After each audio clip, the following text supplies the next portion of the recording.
There's been big news in the last week with DeepSeek, and there's like infinite number of takes on the web. A few weeks ago, news broke that a model from a relatively unknown Chinese company is performing better or equally as good as the best model in the market right now. And it costs only 6 million or 5 or something like that to train. It can run on desktop device. It doesn't need a data center with hundreds of millions of dollars of infrastructure to run on. And if you've been paying attention to the market, you know that insane amount of investors' money is funding these days data centers and chips, compute. The market reaction to that news that there is a new unknown Chinese company that can, basically achieve better performance, like a hundredth of the cost. Many people think, wait a second, my whole assumption on the value of NVIDIA and its potential growth are predicated on that AI will be this massive, complicated thing that runs in crazy clouds and requires energy. And that's the direction we think we're going. Maybe there's a bubble about to be burst. NVIDIA lost something like 33% or some 25% of its market value. It's catching up back now. It really is competing with those top models that we thought that they've spent hundreds of millions of dollars. And I think that's also what's the big shock here. How much of this is true is the other big thing. We don't know. DeepSeek is a side project. That was one of the interesting things for me. We have companies that are focused on this area, and these guys have developed this as a side project. The other thing is this is a hedge fund. Now, part of it is, did they make money off the fact that they shorted companies like NVIDIA? And this is one of their strategies to do that. And the tool itself generated more money. I also think there's some interesting timings, interesting way that works. The day of Trump coming in, all of these things are fascinating. But I think we're going to go back to an equilibrium. So what do you think a lot of this means, Dror? Do we need big data centers? Is this going to have an impact for those companies? What do you sort of think? And also, we have some investments. One of our non-Australian investments is in Anthropic. What is OpenAI? What is Anthropic? Do these companies have a future given hundreds of millions, if not billions, on what they're doing? I think it's worth having an appreciation and a mental model for are those models and how do you create them. And once you understand that, I think it gives you a better chance on understanding how this is going to play out. So the challenge in building them is that you need to have a lot of people writing very carefully a lot of code. And if you think about it, what does it really mean? It's like thousands and thousands of little text files that reference each other correctly and have to, meet the product roadmap. And that thing is hard. It's hard to build big, complicated software. But if you think about what actually is an AI model, it's a very different story in terms of software. It's not software like that. It's actually sometimes a very limited amount of actual code, but it needs to train and run on a very big data cluster, like a compute cluster, and it generates a weird matrix. Like think of it as an Excel spreadsheet, just huge, unbelievably big, of numbers that are saved in some file. That is not traditional software companies, all right? So when you look at what OpenAI the product itself, the interface, it's an extremely easy to replicate product, okay? That's the UI. The engine behind it, the AI engine, so to speak, that's the secret sauce. So if you think about it like that, it's kind of easy to imagine a group sitting somewhere and saying, you know what? We can build a better algorithm and, give it a shot and keep trying. And it doesn't take thousands of people that it takes to build like Microsoft Office, to replicate Microsoft Office. It takes thousands of people. It's a different story, okay? So if that's the case, now it's interesting to see what the engineering learning curve is going to do to this type of operation, right? You're going to get better algorithms, more open source research about that, how to achieve better algorithms, the ideas of how to improve your algorithm. Now, training it's going to cost you millions of dollars. Fair enough. But that type of play where a rich person from a hedge fund can say, you know what, let's give it a shot. We can short NVIDIA and try to build something better based on all this research. That's just like perfect conditions, right? So I think it's almost now you look and you say there's no surprise. It's inevitable, all right? It was inevitable because it's easily engineerable issue. One of the things that they achieved that was so amazing was that they don't use 64 bits, integers. They use 8-bit integers. So suddenly the memory cost is like dropped by 100 by 8x, stuff like that. So that's part of the story, in my opinion. Now, with that, it's easier, and I think, to understand where this can go and how it's going to play out. What don't you think? So I think there's some significant things here. We're talking about doing more with less people. We're talking about doing more with less compute, more with less money. And is this a race to the bottom? Is this, so for me, one of the big things out of this is a lot of people have talked about this being the Sputnik moment, that the US were way ahead. Then all of a sudden what's happened, Russia's put, people into, these missions, space missions. And there's a lot of parallels with that. I would actually say this is more like a PC moment.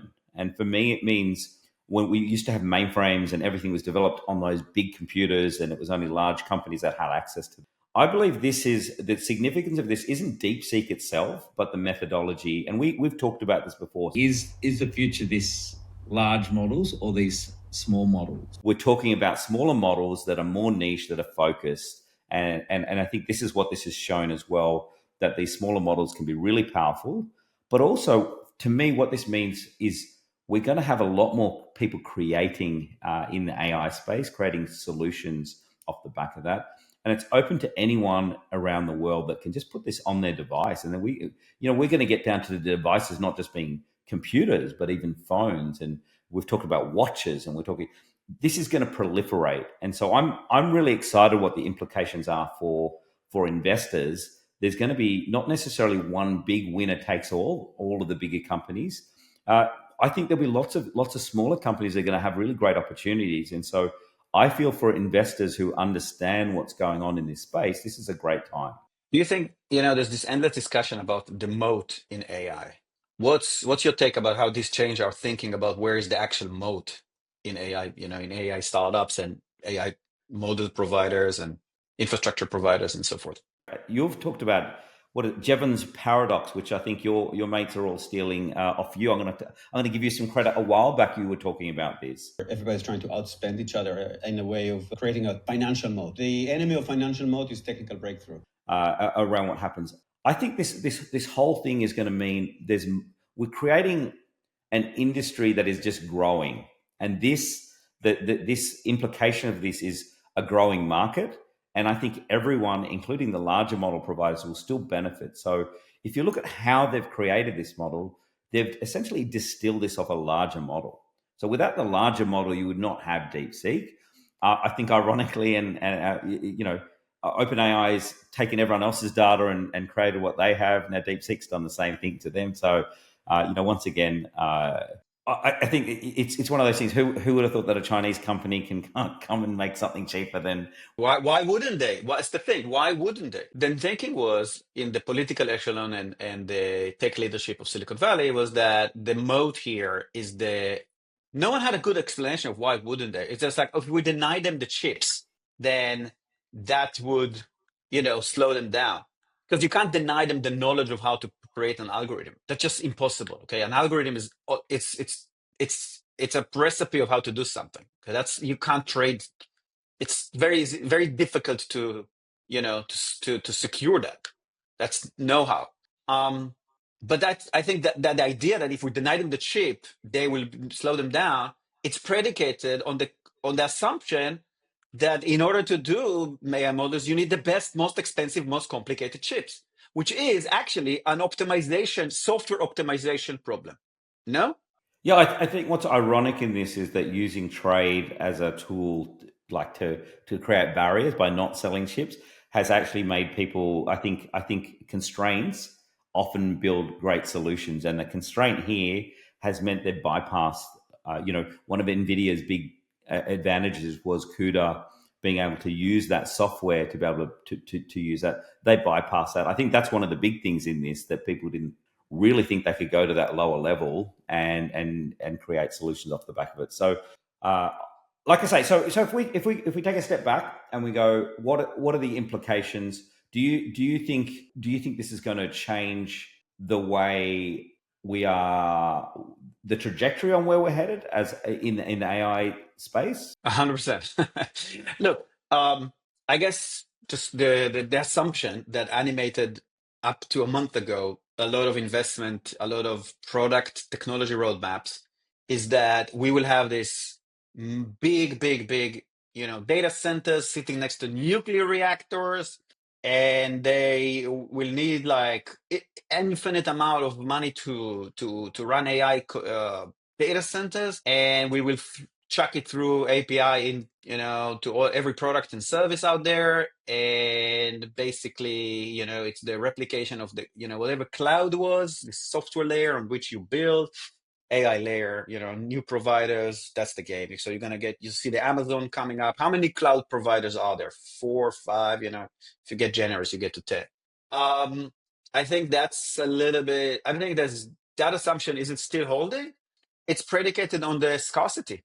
If the trajectory of engineering here is such that you can run the best model of this day on what looks like, I've been seeing demonstration of running it on a mobile phone and on a desktop, and there's like online you can find how to do it in $6,000. A few like how to build your own rig to do that, and then now someone came and they can do it in $2,000. I mean, so how many months from now until you can run a ChatGPT equivalent capability on your watch?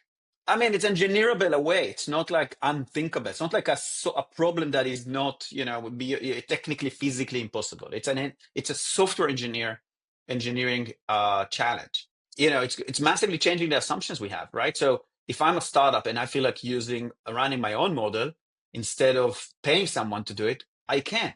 And now that means that the price is going to drop because it's more comfortable to pay someone to do it instead of running it myself. I can run my own database, but I find it easier to pay someone to run my own database.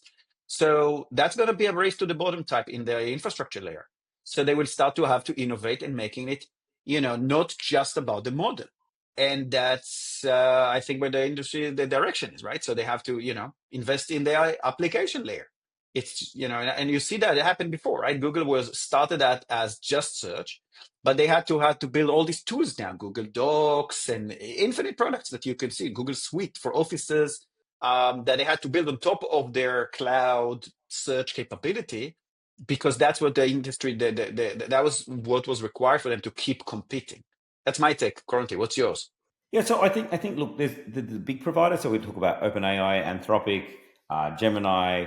What's the future for them if you can do it at a fraction of a cost? I actually think they have a big future still. But to your point, it's about creating almost the OS for how you build all these things together. So they're going to have to innovate. They're going to have to add more value, and whether that be the agentic approach, that they have a whole platform that allows you to do all these things. Once again, these models for progression will still need these large language models. So I think these are being distilled. So I think there still is a big future. I think they're going to have to innovate and provide value for people wanting to pay for it. So on that level, I think that's what's interesting to me, is to see where they go. But I think if you're a startup founder, you're a early stage company, I think this is going to proliferate people all around the world creating solutions. And so for me, I'm really, really, really excited to see what will come out. I think niches using these models is going to be where we think it is. We've talked about vertical AI a number of times as well. I think this vertical focus on some niche problems. Now, if you can have these AI models on particular devices, sensors, we're going to see just things we've never thought about before. And so a lot of what I've talked about before, this first phase has been about the low-hanging fruit. Let's automate something that we're doing, do it better, more effectively. I think we're about to open up a sort of Pandora's box of new innovation that like we've never seen before. And so for me, I think this is the time we need to be really focusing on supporting those companies and those ideas, doing it in a safe way. But that's what I think was about to come out of this. I don't think actually DeepSeek is going to be, for me, there's the usual, this is in China, whether everyone in the West will want to use the product that's logging all the keystrokes, all the data's held somewhere else. And so whether people want to give that data away.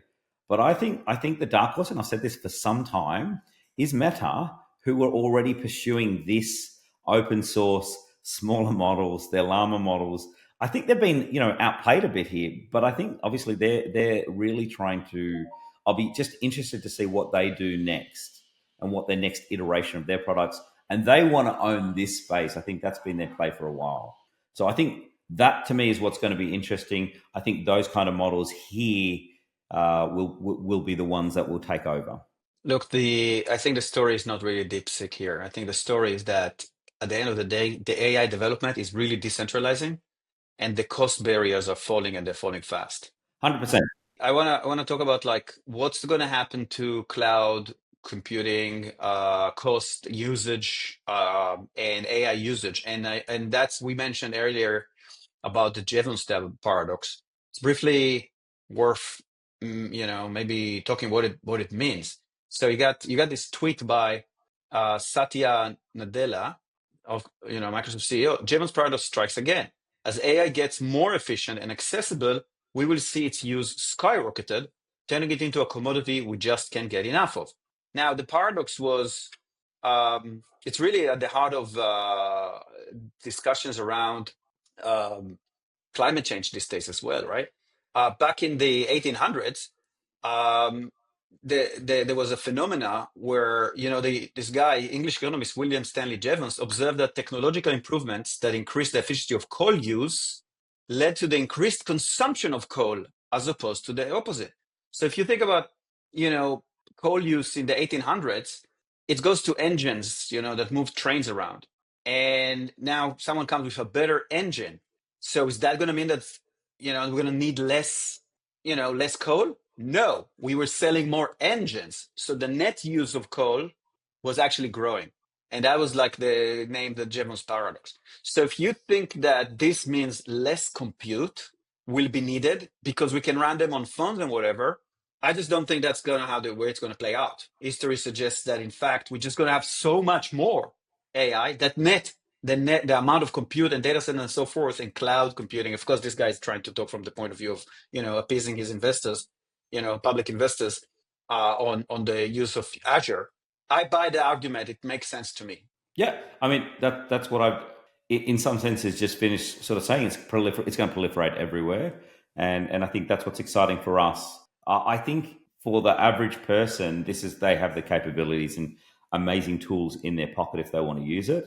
I think still there's a small amount of the population that are doing this and using this and applying this, but I think the next few years you're going to start to see this really explode, and I think that's where we're going to see some really interesting, great companies. I've talked about this before as well. Each of these technology revolutions or these sort of step changes, there's amount of value that goes to the incumbents, there's an amount that goes to the new startups. And I think what this has shifted, for a while we thought it's all going to go to the incumbents. And I think for now it's shifted it more in the favor, to me, in the startups, which as investors in this space, that's what I'm really excited about. This opens up more and more opportunities and more at that earlier stages. And so I think this is what's so exciting for us.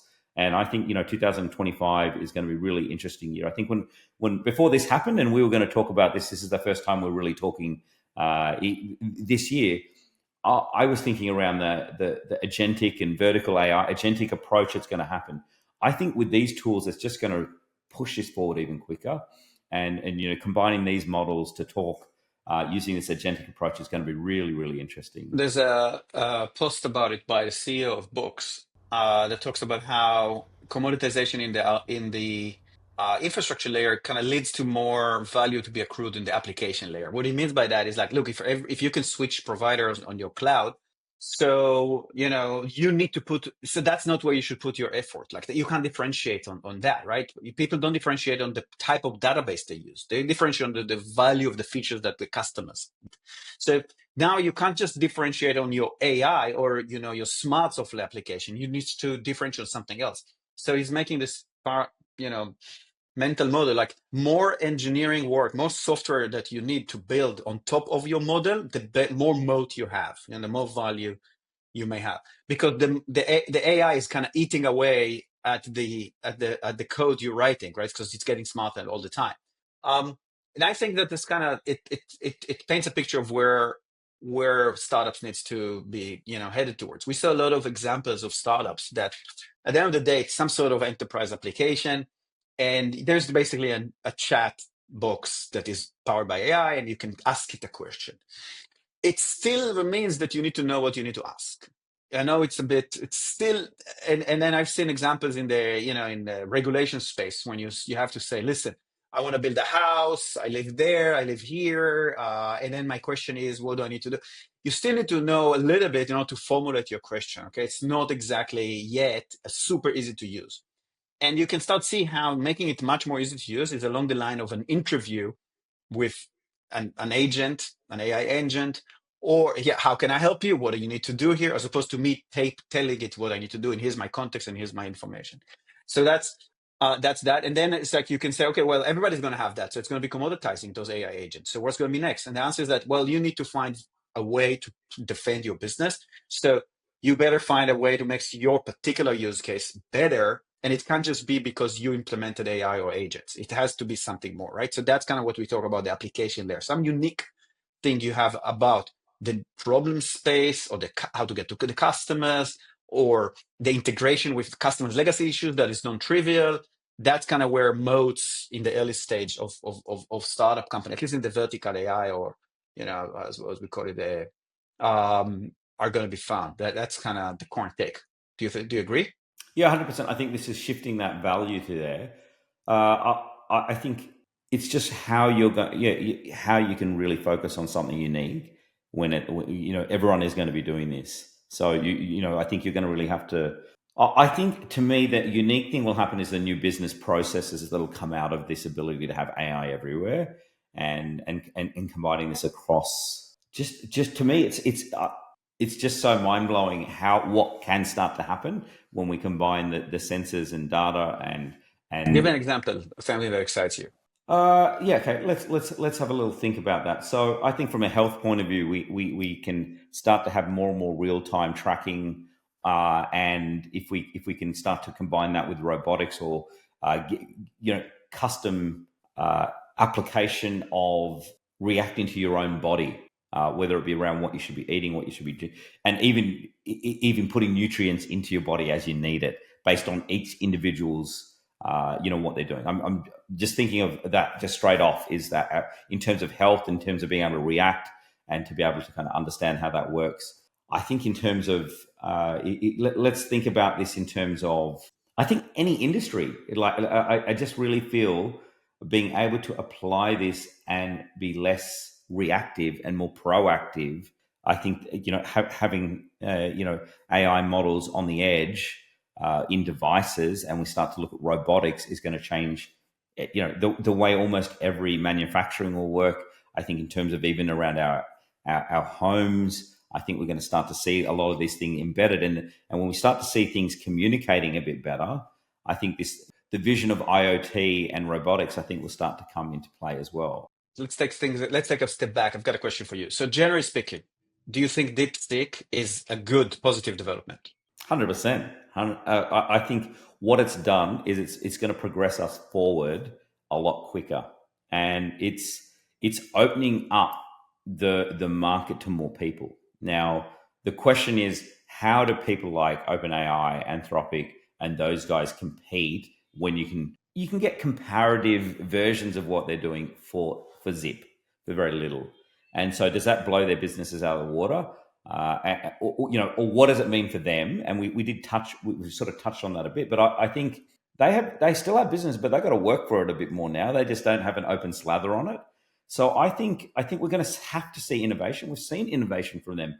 Those are very innovative companies. So I actually think they will have to offer value, which isn't just the baseline, offer a model, here it is. They're going to have all these additional things. And we see with Anthropic and with, they have the artifacts and projects and all these other tools. I think it's going to go another level up of value that they provide. So you go, actually, I'm willing to pay for this. So they have to earn their money now, not just giving you, here's a large language model. So I think we're going to see that, but that's, they're going to have to really work hard. I think for people like Meta, there's open models. They've got their open models. They also have to compete effectively. And so I think it's a great thing because we're going to move forward. And I always think of the graph, the exponential graph. And if we can bring that up, what that always looks like. It's this curve. We're at the very bottom, and this is one of those progressions to make us move really quickly. So I think this fast forwarded everything. I like it. I think bottom line, it forces them to compete. What happens when you're forced to compete? You drop the price, you have to improve the product, you have to innovate. So where do we see things going? What are the implications? I still want to come back to the implications. I'd love to go implications for investors and implications for founders who are building businesses. Let's start off with investors. I think, like always, you have to have an edge. In terms of investing in startups, then it's really, again, around deep knowledge. It's always, I think it's about, okay, you have to be aware of what's going on. You have to be aware of the competitive pressures at the cutting edge of this innovation cycle. For founders, I think you need to think, as usual, really hard about your competitive advantage, your moat, and your product market fit. It just reinforces everything. It's like, hey, these things again. Build a product people want to use. Make sure you've got a competitive advantage and a moat. Don't just throw in some feature and package it and call it AI. It's not gonna be enough. I think from an investment point of view, I think this opens it up to smaller companies being able to create some great solutions without having the overhead of the massive cost potentially to be able to deploy this. I still think at scale, you may want to use some of those other providers, but I think this is going to open it up to some really smart people who don't always that need large amounts of capital to do things. And that's what excites me. I think the challenge is going to be for existing companies that have had a lot of funding, spent a lot of money. How do they also compete with companies that just off the bat, straight off start to do this? And so I think that's going to be really interesting how I think from a founder point of view, to me, it's like create using these things. If there's the cost barriers are coming down. And so it's around creativity being unleashed and people really trying to use this in lots of different ways. And I think the barriers from doing that is going. And I think in the next year, we're going to see a lot of these models being able to communicate with each other to not just generate something, but take actions. And so when we start to have this, and this is open source free versions as much as paid versions, it's going to be super interesting to see what solutions are possible. So I think 2025 is going to be a really amazing year. I think the future is going to be really, really interesting. I think there's implications positively and negatively once again around all of this.